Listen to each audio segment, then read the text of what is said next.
Spreading out over 200 acres within a stone's throw of the beautiful Cornish coast are magical gardens adrift in time, the Lost Gardens of Heligan.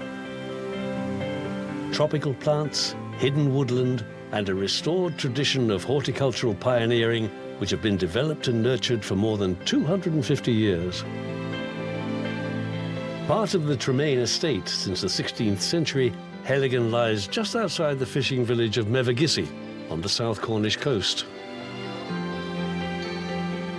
Heligan's reputation was cultivated by experimenting with exotic plants from foreign climes. It really does feel like a sea when you walk through it, doesn't it? But now head of Gardens Alasdair Moore is sowing the seeds of a Technicolor future which is entirely homegrown.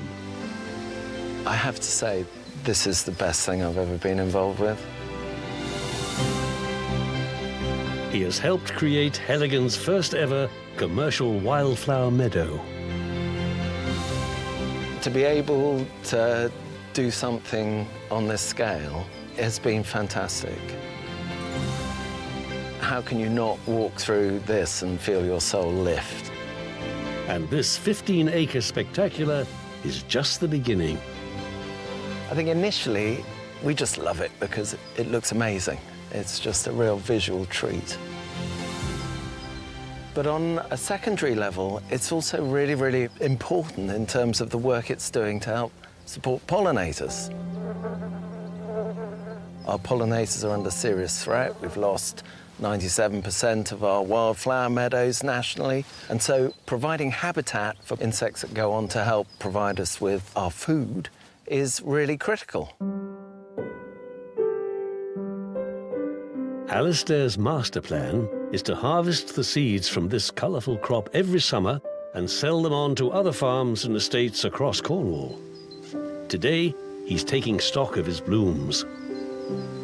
We've come out this morning just to have a little bit of a look and a feel of what's happening in terms of the balance of flowers that have gone over, flowers that may be still in bud, and what's actually fully open.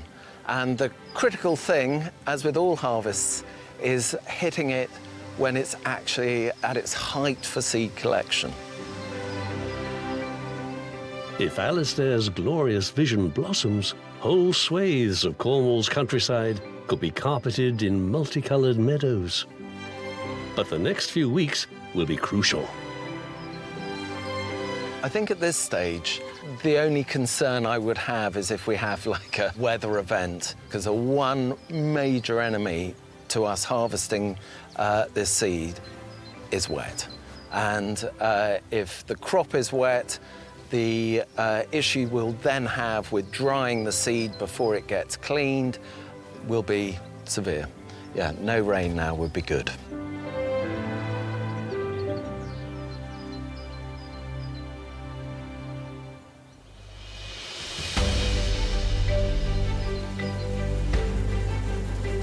One month later, and the big wheels are in motion.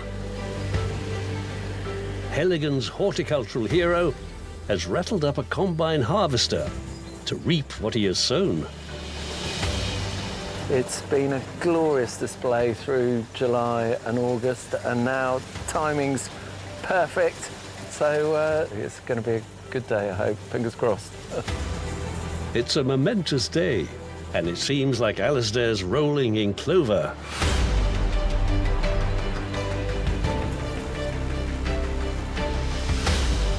It's going well. The quality of the end product at this stage is pretty good. And, you know, we've probably got about 60 kilos already, and there's a lot more to come. So, you know, I'm feeling very, very pleased. And the sun's out, there's birds and bees everywhere.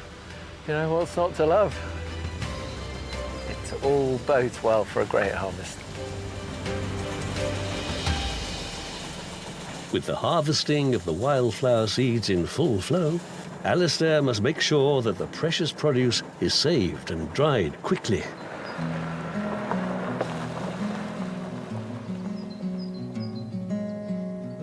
So the fruits of his labour are spread out in the Heligan greenhouses. That will allow the residual moisture to be sort of burnt off, as it were. But what it needs is raking on a regular basis, so you don't just form a kind of dry crust. You know, worst case scenario would be that you just cook the seed, and obviously that would be a shame. But the pressure on the project is now heating up. The cream of today's crop is promised to a nearby Cornish landowner, and the success of Alasdair's ambitious scheme will rely on just the right climatic conditions.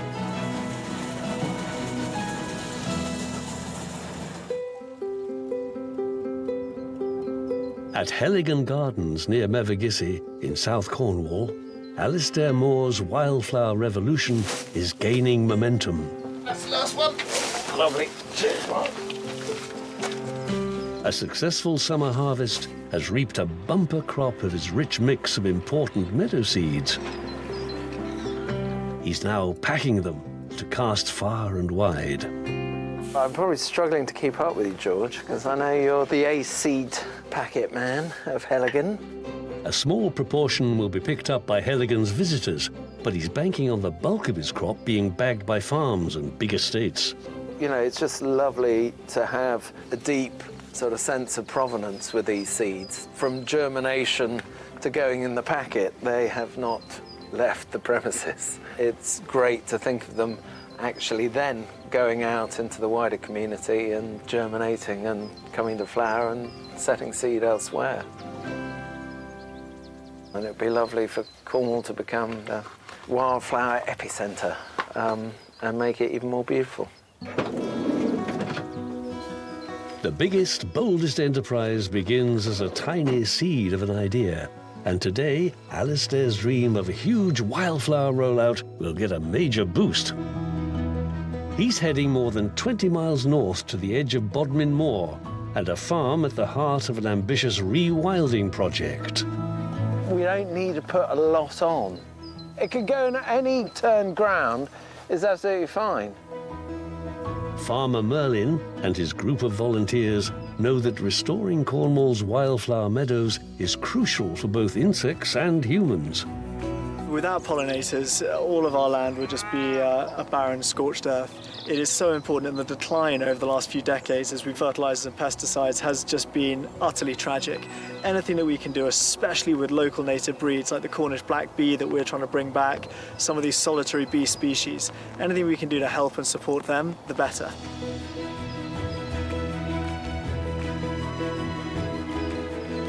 And we're doing more and more farming practices using old traditional methods, and to be sowing wildflower seeds in a method that's been used for thousands of years, it helps you to really connect with the ground again, which is really important. It may look simple, but there's a knack to getting it right.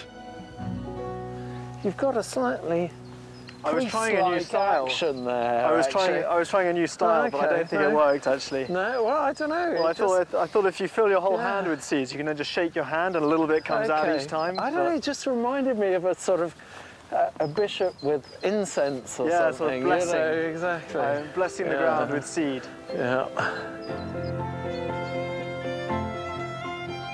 It's just great to think, you know, all those months ago when our seed was just germinating, and we had that beautiful flowering in July and August, and the harvest in September, and then here we are and it's going in the ground.